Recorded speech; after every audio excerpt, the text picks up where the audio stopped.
Yo, with the station that holds you down with the hottest hip-hop and R&B joints. It's Philly's Power 99 FM. Listen, you know what it is, the Rise and Grind Morning Show right here on Power 99. I'm Mina Say What with Mother Nose and Mikey Dread, and we have the pleasure of having Mr. Kid Ink in the studio with us today. Hey, you got to show me.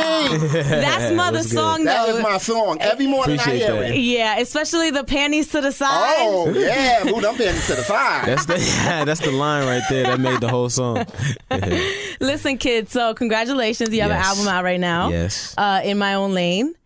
Man, My Own Lane. You just have came a out. tour also going on. My Own Lane tour. Yes, so you're doing a lot of things right now. Do you feel blessed? Yeah, I feel blessed. You know, it's definitely something that, you know, I've been working towards and you know, dreaming of my whole life. So I think, you know, we finally here and I'm just ready to do all the hard work. You know, it's not time to rest yet.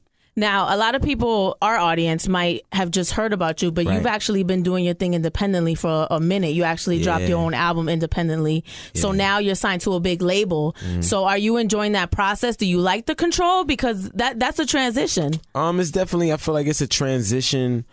It was a transition a little bit at first to just try to understand, you know. Because they try to put the reins on you and you want to be free. Nah, see, the thing is, it's like I made such a good situation with my deal that I didn't really have any control as far as what I was doing, more so than how it was being released. Yeah. So it was like you can't just drop songs whenever you want on the internet. You can't just drop videos. Like you can't just drop anything, really. You can't just, you know what I'm saying, link up with an app. You can't just take a picture with a bottle. You know, it's different things like that because you become a brand. So they really, you know what I'm saying, think about it differently. But after, you know what I'm saying, being with the label for a year and having a, you know what I'm saying, a platinum single and a #1 single and a major label album coming out, I kind of, you know, understand it now and don't really have, you know, negative feelings about the whole situation because I benefited from it. It was, you know, bigger things than I was doing independently, which that was the reason why I signed. So, How did you and Breezy hook up for Show Me? Young Breezy.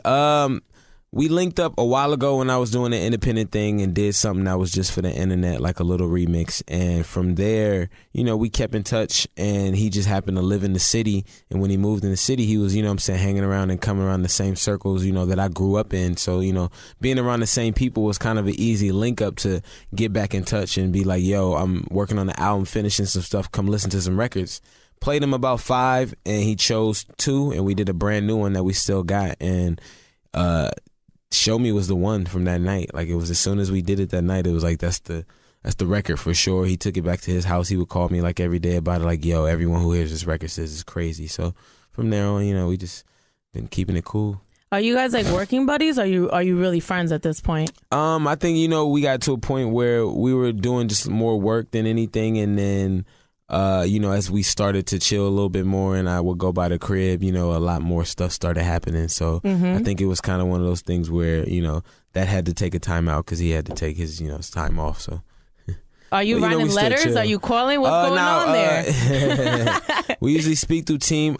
It's what it is I'm the kind of guy who's like, because I know how I am and how when I'm in situations where I'm like not, you know what I'm saying, just negative situations where I'm down, I don't really like people to dwell on it or come console me. So I'm not really the person who does that either. I kind of like just act like it's not happening. And, you know, when I talk to people, it's more so like it's not happening. Like, you know what I'm saying, we talk about day-to-day stuff. We, you know what I'm saying, last time I talked to him, it was about the video and the treatment, and we was going back and forth about different ideas about, you know, just cool things we could do for the video. And it's always productive talk when I talk to him more so than, you know what I'm saying, how you doing? You know what I'm saying, let's keep your head up. It's, you know, he already knows what it is, and he's getting like 3 million. He got 3 million of those already. He might not even get, like when he sees it for me, it's just going to be like another one. You know what I'm saying? I'm not the top of the list, you know, that he's concerned about giving him consoling moments, you know. How many tattoos do you have? I'm trying to count, but I can't. Yes, I like that. Too many tattoos. I am waist up. Oh. Like right below the waistline up. I'm fully tatted. And then knees down. Do you regret any? No. So nothing in the middle. You can't regret any, and then the ones that I do probably would have regret, they kind of hidden now.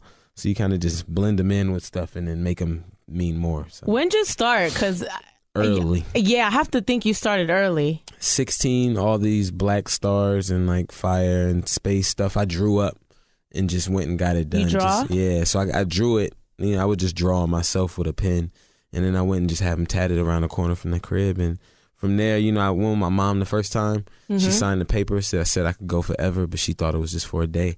And that was her bad. I never stopped going. Your radio is locked to Philly's Power 99 FM.